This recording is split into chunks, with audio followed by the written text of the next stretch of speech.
Meil on suur uuendus endise American Idoli võistleja juhtumis, kes näis liikuvat kohtuprotsessile vähem kui 3 kuud pärast seda, kui ta tegi selle emotsionaalse telefonikõne keset ööd. Oh jumal, Miami maakoond. Mitte üksi. Oh jumal, keegi murdis mu koju sisse. Kas nad on ikka veel seal sees? Ma ei tea, palun, tulge kiiresti, palun. Mida sa näed?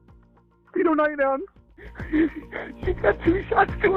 Me just teada saime, et Caleb Flynn ei lähe nii kiiresti kohtu alla süüdistatuna oma naise tapmises ajal, kui nende 2 väikest tütart magasid lähedal. Miks Caleb Flynn palus kohtult rohkem aega? Jälgime seda juhtumit, mille esitas Law and Crime. Mina olen Chris Stewart.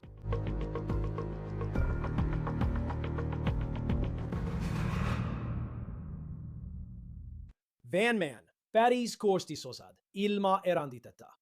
Kui ja millal Caleb Flynn kohtu alla antakse süüdistatuna oma naise tapmises, on tema 2 väikest tütart vaid 9 ja 12-aastased. Nad võivad olla sunnitud tunnistusi andma ja rääkima ööst, mil nende ema tapeti.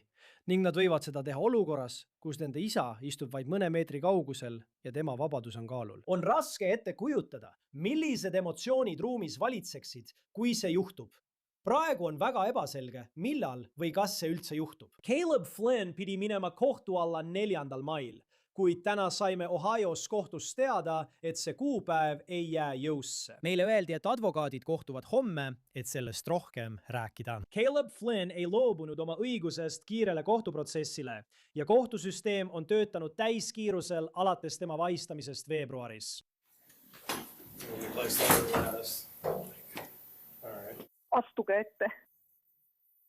See on kehakaamera video hetkest, mil ta arreteeriti, kui ta istus politseijaoskonna ooteruumis. Ja selle küsimuse esitas inimene, kes temaga koos istus. Millised tõendid on politseil selle kohta, et Caleb Flynn olevat tapnud oma laste ema, naise nimega Ashley Flynn? See on naine, kellest ta kunagi üle 10 aasta tagasi saates Ameerika Idol osalejana vaimustunult rääkis.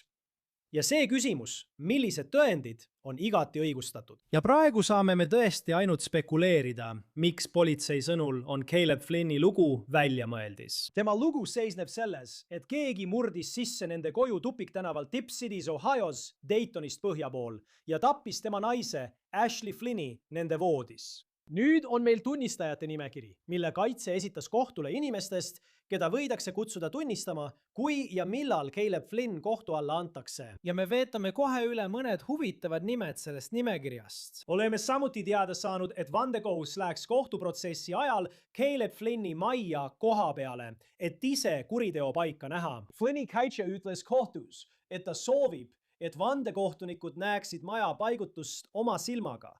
Tingimusel, et kõik on samamoodi nagu tol kohutaval päeval veebruaris. Meil pole midagi selle vastu, et vandekohus koha peale lähed. Seni kuni kööki pole ümber tõstetud, garaaži pole ümber tõstetud, majatoad pole ümber tõstetud.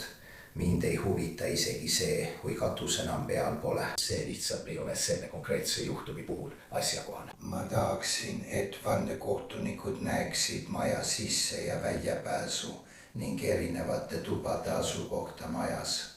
See ei ole tegelikult üldse keeruline. Nüüd, kui vandekohus võib näha Flynni maja, oleks Kalebil samuti õigus koos vandekohtuga seda vaatama minna. Aga ta ütles kohtunikule, et ta ei tahaks seda teha. Enne kui me läheme tunnistajate nimekirja ja mõnede vaidluste juurde, mis on toimunud Flynni tütarde tunnistajapingile kutsumise üle, tahan ma rääkida sellest, mida politsei nägi, kui nad esimest korda kutsuti Caleb Flynni koju 16 veebruari öösel. Corey.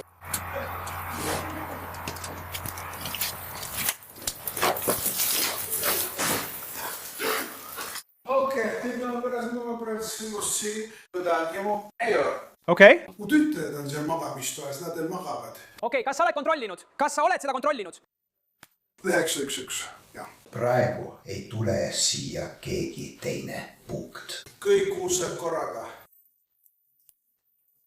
Nii et kell on umbes 2:30 öösel ja Caleb Flynn helistas hädaabi numbrile 911. Ta on emotsionaalne. Ta väidab, et majja tungis sisse võõras inimene, kes tappis tema naise samal ajal, kui nende lapsed magasid läheduses. Nüüd, nagu te märkasite selle kehakaamera videos, ütleb ta, et paari 2 tütart magavad endiselt oma tubades. Sel kuul esitasid prokurörid avalduse, milles öeldi, tsiteerin, riik eeldab, et mitu last annavad tunnistusi süüdistuse tõendite esitamise käigus. See võib tähendada, et Flynnide tütred, 9 ja 12-aastased, peavad astuma tunnistajapingile, kui nende isa on kohtu all nende ema mõrva eest. Nüüd, siin on huvitav edasi-tagasi arutelu, mis sellel teemal on toimunud. Sest osariik loetleb õigused, mida nad tahavad lastele anda, sealhulgas võimaluse, et kohtusaalis oleks kohal laste valitud tugiisik või ohvri esindaja, kes oleks selgelt nähtaval ja lähedal. Nüüd vastas Flynni meeskond, seades kahtluse alla vajaduse, et lastel oleks tunnistuste andmise ajal ruumis tugiisik. Nad ütlevad, et pole esitatud ühtegi tõendit, mis tõestaks, et esindaja oleks vajalik ja istungit pole toimunud. Nüüd räägime Calebi naisest, Ashleyst. See oli naine, keda kogukond näis väga armastavat. Ta oli kohalik võrkpallitreener, ta oli õpetaja ja nii tema kui Caleb olid oma kirikus väga aktiivsed. Caleb ütleb, et inimene, kes tapis Ashley, tuli nende majja lahtise garaažiukse kaudu ja tulistas teda siis 2 korda nende voodis. Ma tahan, et sa kuulaksid lugu, mida ta väidetavalt räägib 911 dispetšerile. mida sa näed? minu naine on. tal on 2 kuulihaava peas. ta on verine igal poolt. Oh jumal. Oh jumal. Oh jumal. proua, palun hingake sügavalt sisse, eks? Kas te näete majas veel kedagi? ei, uks garaaži oli pärani lahti. palun tulge kiiresti, palun. Oh jumal. Oh jumal. Oh jumal. mu tütred on siin. mu tütred on siin. Kus ta on? ta on voodis. ta on voodis. ta soleb temaga. ma olen toas. ma vaatan teda. jah, palun. Kas teil on uks lukus? meil on garaaži uks lukus. ta on majas, jah. palun. Kus see tuba majas asub? Mu partner saadab nad juba teele, eks? Aga ma vajan sinu vastust, et saaksin sind võimalikult kiiresti aidata, eks? millist küsimust? Kus te majas olete? ma olen praegu temaga magamistoas. mu tütar on oma toas. Nii et sa ei ole lastega koos? ma olin lastega, kui see juhtus. Okei, aga sa ei ole praegu nendega? ei, nad on oma toas. Nad pole isegi ärkvel. Oh jumal. Oh jumal. Nii et siin näete segadust selle üle, kus lapsed kodus on. Ja ta ütleb, et lapsed magavad endiselt, kuigi nende ema oli just maha lastud. Ja silma paistab see, et Caleb Flynn ei jooksnud oma lapsi kaitsma. Ta lihtsalt laseb neil magada, vähemalt selle 911 kõne põhjal. Nüüd, siin on see, mida ta ütles Ashley kohta, et ta on surnud voodis. Kas sa kuuled midagi?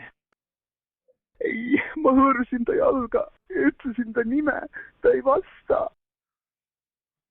Su tütar ei vasta sulle? oota, ma olen... vabandust, muidugi. mida sa ütled? mida sa ütlesid? Su tütar ei vasta sulle? ei, nad on teises toa otsas. Olgu? Nende toas, olgu. Kas te kuulete majas sees mingit müra? ei, tema nägu on... oh härra, tema nägu on... üks kummitus, palun. Olgu, kelle nägu? minu naise nägu. Sinu naise nägu? jah, see, keda tulistati. Keda tulistati, mida? tulistati poikasi. Olgu, kuhu teda tulistati? Pähe. ma loodan, et seda pole igal pool. Olgu, kas ta hingab? ei, ma ei usu. Ashley, kallis, palun. oh jumal, ei, ta ei hinga. Siis kehakaamera videos ütleb Caleb politseile, et ta hoiab relva oma auto kindalaekas. Me ei tea, kas võimud usuvad, et neil on selle juhtumi väidetav mõrvarelv olemas. Video on tsenseeritud, kuid sa kuuled politseinike ja Calebi häält. Ja kuigi ekraanil on pilt udustatud, saad sa ikkagi hea ettekujutuse sellest, kus politseinikud majas asuvad. Siin räägivad nad Flynniga ja siis liiguvad nad garaaži, kui nad üritavad kontrollida lugu, mida Caleb neile räägib.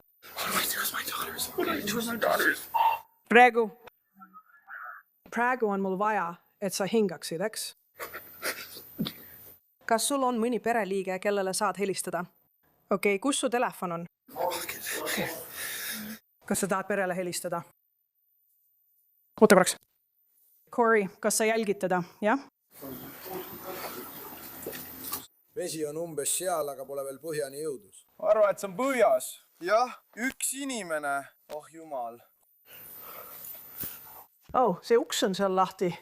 Faktid, see tagumine uks on lahti.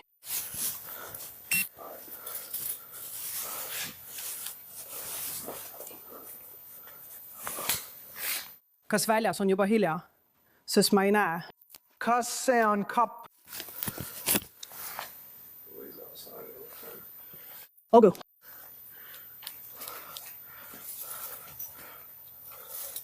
Kaneeli Concepcion oli probleemne kirurg. On küll. Kas me peaksime ta kaasa võtma? Okei, vaaklased, ole ettevaatlik. Oh, ei, see teeb haiget.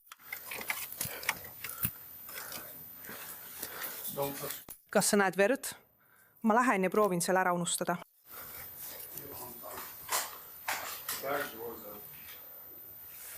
Hei, keegi hoidku talt silm peal. Keegi peab teda jälgima. Olen seda kehakaamera videot mitu korda vaadanud ja mulle jääb alati silma, kuidas politseinikud tahavad olla kindlad, et Caleb on nende vaateväljas ning kuidas nad isegi sosistavad omavahel väidetavatest kahtlustest, mis neil tema loo suhtes võivad olla. Kõik. Ka tagauks on lahti. Seal küljel on vist üks uks. See on lahti. Nii et teie kontrollite seal sees oleva ruumi läbi. Jah. Meie ei teinud seda. Veoki keskkonsool on lahti. Ja ta ütles, et seal ta hoiabki oma relva. Nii et... Härra Kiusot. Nein. Kas saamas toas? Jaa. Tema huudis. Ei kuule neid. Ma pole temaga rääkinud. Corey on see, kes temaga rääkinud on. Kõike seda arvestades, mida me Kalebi kohta teame, paistis ta kõrvaltvaatajatele inimesena, kes oleks viimane, kes midagi sellist teeks. Oma naise tapaks. Pärast umbes 45 minuti pikkust majas viibimist näeme kehakaamera videost, et ta läheb välja ja kallistab liigutatult kedagi, kelle isikut pole tuvastatud. Ta tundub olevat lähedane sõber, võib-olla isegi pereliige. Vaata.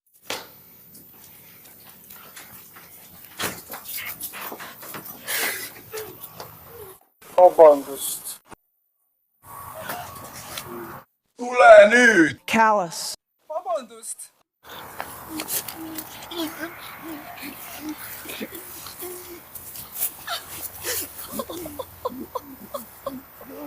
Tule nüüd! Tule nüüd!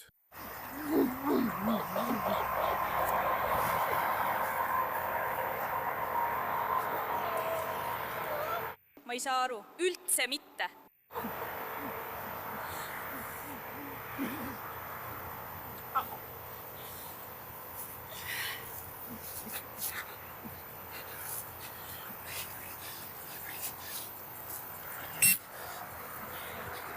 Kas sul on vaja meeskonda, et sinu eest hoolitseda? Ma mõtlen, kas sa arvad, et...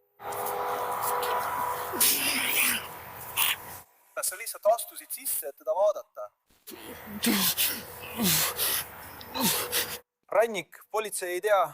Toidupoe uni on see. Kas ma võin selle võtta? Kas me võime lihtsalt istuda? Ma ei tea, mida teha.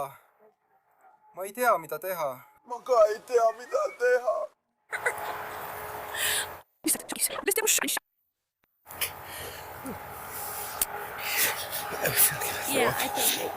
Kas sa tahad trepi astmetel istuda?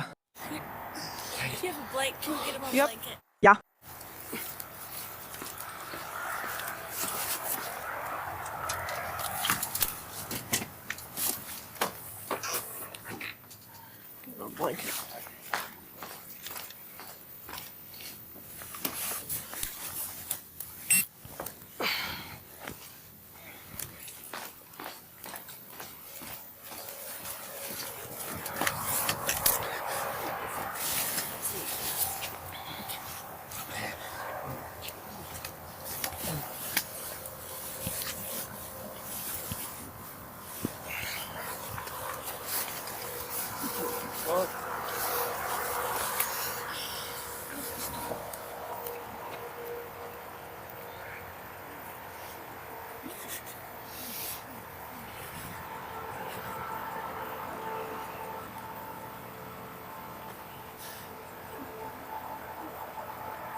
kes seal taga ringi kõndis? Mis see on? Kes seal taga ringi kõndis? Politseinikele? Kuradid. Keegi meist polnud taga ringi kõndinud? Ei. Kas sa ei taha, et me seda teeksime? Ma ei arva, et ma ei taha.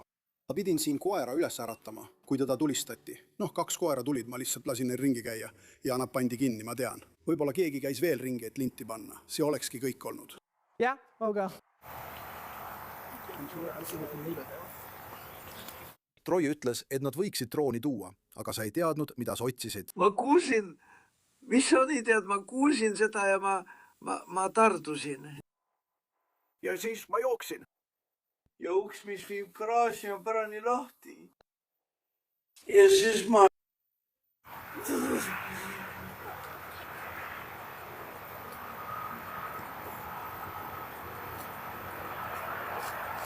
How long were you? Olime siin enne, kui me siia jõudsime. Umbes 20 sekundit. Jaa, mitte 2, okei. Ma arvan, et olen su nõbu matše näinud. Ükski auto ei sõitnud välja, ja. Ma ei näinud ühtegi pähklit. Oota, ma ei näinud ka midagi, kõik oli üleval, kõrgel. Ma tulin esimesena jooksuga. Tulin sisse, hakkasin kiiresti liikuma ja nad ütlesid, et löö mind millegagi. Oh, jah. Ja siis ma keerasin sildi ära, kui ta maas oli, et ma kedagi ei ehmataks. Jah. Ma ei suutnud sind esimesel korral üles leida. Naks, he. Ja, taagu väärst pöögud, see on lahti. See on ikka veel lahti. Tundidel pärast Ashley tapmist ütles politsei, et nende tööversioon oli, et tegemist oli sissemurdmisega, mis muutus surmavaks. Nad panid droonid õhku. Maas olid koerad, kuid nad ütlevad, et ei leidnud ühtegi jälge sissetungijast. Hästi, Caleb. Ma tahan, et sa tõuseksid püsti. Hästi. Ashtuete. Mis see on? Pööra seda ettepoole. Hiljem samal nädalal arreteeriti Caleb Flynn ja talle esitati süüdistus Ashley mõrvas. Me pole veel ülekuulamisvideot näinud ja me ei tea endiselt, mis on osariigi süüdistuse tuum Caleb Flynni vastu ning miks nad usuvad, et see, mida ta neile räägib, on väidetavalt vale. Samuti pole selle väidetava kuriteo motiivi seni avalikult välja öeldud. Mul on kahju, et pean teiega sellistes oludes kohtuma, härra. Võite mind lihtsalt Williks kutsuda. Mis teie eesnimi oli, härra? Caleb. Caleb. Hästi. Mu vanemad tulevad teisest linnast, mul on telefon ja kõik muu kaasas. Ma püüan kõik sellega ära kogaldada. Ja tead, me vaatame, mida saame teha, et see sulle võimalikult kiiresti tagasi anda. Aga kahjuks on see meie tavapraktika, et me kogume kõik kokku.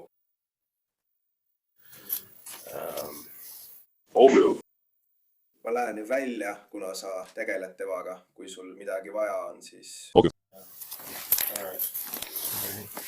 Üsna lihtne protsess. Muidugi detektiiv Morgan. Jah, mul on üks. Aitäh.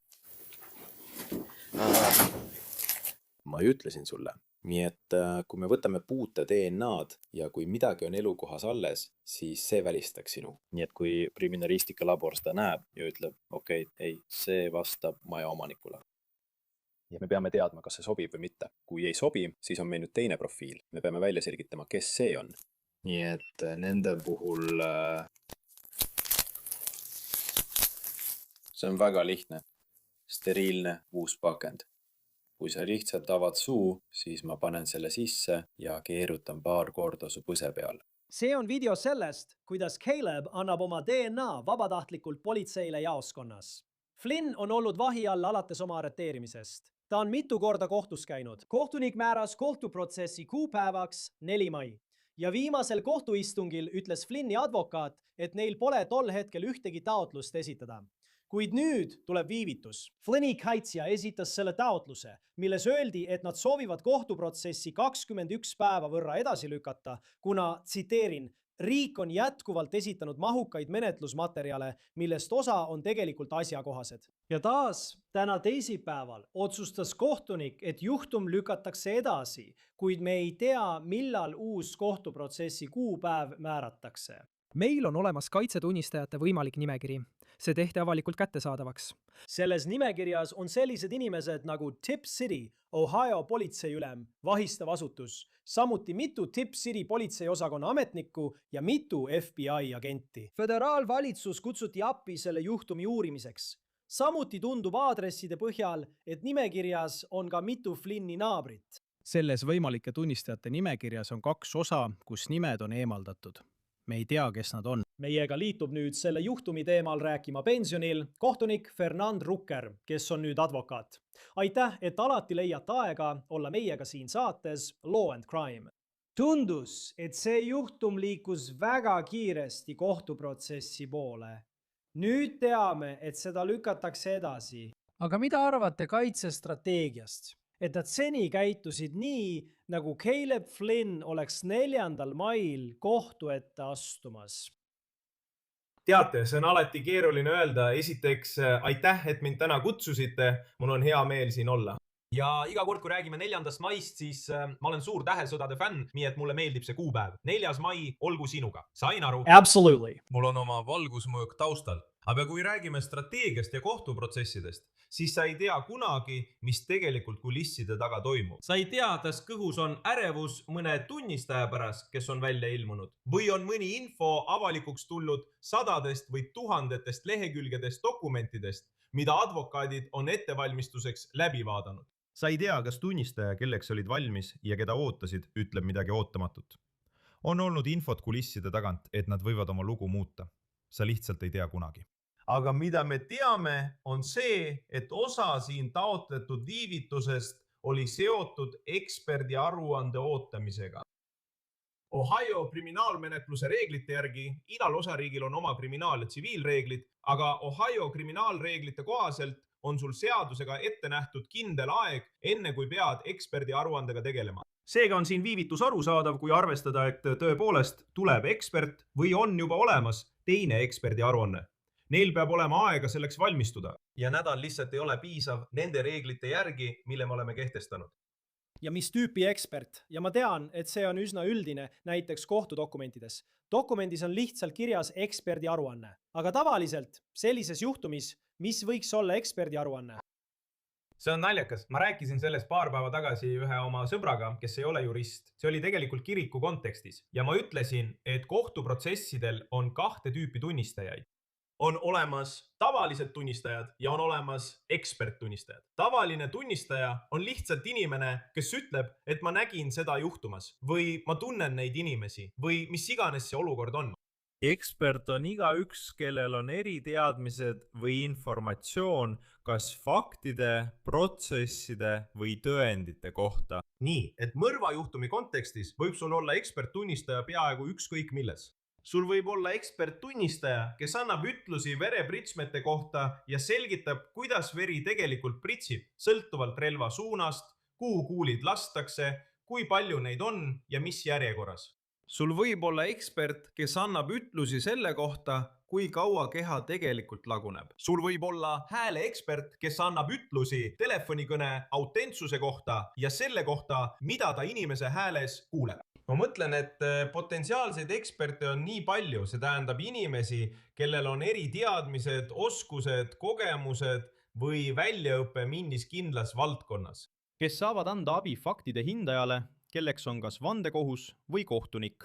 Siin räägime sellest, et ekspert saab vaadata vandekohtunikele otsa ja öelda, minu teaduslike teadmiste ja kogemuste põhjal tähendab see selles valdkonnas seda. Nii et ekspert võib olla ükskõik milline. See võib olla midagi rasket või midagi süütut, mis võib kuidagi juhtumile kaasa aidata. Sest Caleb Flynni taotluses, kui nad alguses taotlesid kohtuprotsessi edasilükkamist, räägiti materjalide avaldamisest ja tema kaitsja ütles, et osa sellest on asjakohane. Nii et tundub, et tuleb palju infot, palju tõendeid ja öeldi, et osa sellest võib olla nende kaitseks kasutatav. Ma mõtlen tavaliselt, mida see materjalide avaldamise protsess tähendab. Sest see, kuidas see oli kirja pandud, oli peaaegu natuke passiiv-agressiivne. Nagu prokuröride suhtes öeldes, kuulge, te saadate meile palju, aga ainult osa sellest materjalist oleks tegelikult vajalik kohtuprotsessiks kaitse ettevalmistamiseks. Kas siin on nagu omamoodi taktikamäng prokuröride ja kaitse vahel, kus kas kaitse või prokuratuur ütleb, kuulge, me anname teile kõik materjalid ja me teame, et nende läbi töötamine võtab kaua aega. Jah, see on huvitav küsimus ja huvitav tähelepanek. Olen tegutsenud 30 aastat, olen olnud prokurör. Nii et ma alustasin suurema osa oma karjäärist prokurörina. Siis olin kohtunik, seejärel tegelesin kodanikuõigustega ja sellega tegelen ma praegu ning samuti tegelen isikukahju juhtumitega. Ja ma mõtlen, et igas kohtuvaidluses on mingil määral olemas see, mida te kirjeldasite kui strateegilist mängu. Minu arvates on see kahetsusväärne, sest me tegeleme inimeste eludega. Me tegeleme kõige tõsisemate tagajärgedega, millega inimene üldse võib silmitsi seista. Ja meie, advokaadid, tegeleme selle mänguga. Teate, see on üks asi, mis mind frustreerib, aga see on tõsi. Ja kohtud ja seadus ütlevad, et me ei aktsepteeri ega toeta üllatusvõtetele rajatud kohtumenetlust. Me ei taha, et kumbki pool saaks viimasel hetkel midagi ootamatut välja käia ja teine pool poleks selleks valmis. Seega on reeglid ja kohtunike tööviis mõeldud selleks, et piirata selliseid üllatusvõtteid kohtumenetluses. See võimaldab aega dokumentide läbivaatamiseks. Samuti nõuab see teatud tunnistajate ja nende oodatava ütluste avalikustamist. Aga üldises plaanis ei pea ma advokaadina teisele poolele avaldama iga küsimust, mida ma tunnistaja pingis küsin. Need on minu isiklikud märkmed ja töömaterjalid, mida olen kujundanud 30 aasta jooksul. Ma ei pea neile kõike ütlema. Ma annan neile kõik, mis mul on ja ma tean, mida ma kasutan. Aga teine pool peab ise oma kaitsetaktikaga välja mõtlema, mida teha. Ja ma arvan, et see võibki olla natuke see, mida me praegu siin näeme. Jah, ja ma olen kindel, et ka prokuröride jaoks on see nii, et me anname teile kõik, mis meil on. Nii, et kui me saame süüdimõistva otsuse, siis te ei saa tagasi tulla ja öelda, et me ei andnud teile kõiki tõendeid, mida teil oli vaja kaitse ülesehitamiseks ning et selles asjas oli üllatusi. Me oleme teada saanud, et võimalik, et Caleb Flynni tütred, nad on 9 ja 12 aastased. Ja tõesti, see on selle loo juures raske osa, et nad olid väidetavalt majas, kui see kõik toimus, ja nad magasid väidetavalt selle kõige toimumise ajal, kuid neid võidakse potentsiaalselt kutsuda tunnistama. Ja on raske ette kujutada, milline oleks selle toimumise ajal ruumi meeleolu ja emotsioon. Aga osariik ütleb, et nad tahavad veenduda, et vajadusel oleksid olemas nõustajad, kes aitaksid 9 ja 12 aastast, kui nad peaksid tunnistusi andma. Ja nüüd on kaitse esitanud avalduse öeldes, et oot-oot, mis põhjusel peaksid nõustajad üldse kohal olema? Mitte, et neid ei peaks olema, aga võib-olla peaks toimuma kohtuistung. Võib-olla peaksime seda natuke põhjalikumalt arutama. Mida sa arvad sellest edasi-tagasi vaidlusest, mis praegu toimub? Jah, seadus ütleb, et me kindlasti lubame alla 18-aastastel inimestel tunnistusi anda. Kuid arvestades noorte tundlikkust sellistes olukordades, kehtestame me teatud kaitsemeetmed. Neil lubatakse olla ekraani taga peidus, nii et süüdistatav neid ei näe, kuid vandekohus ja kohtunik näevad, et nad saaksid nende reaktsioone jälgida. Nende läheduses on tugiisik, et nad tunneksid end mugavalt. Ma mõtlen, et neid asju on mitu, aga kaitse ütleb, et olgu, see on okei. Me teame, et seadus ütleb seda, aga see ei ole automaatne.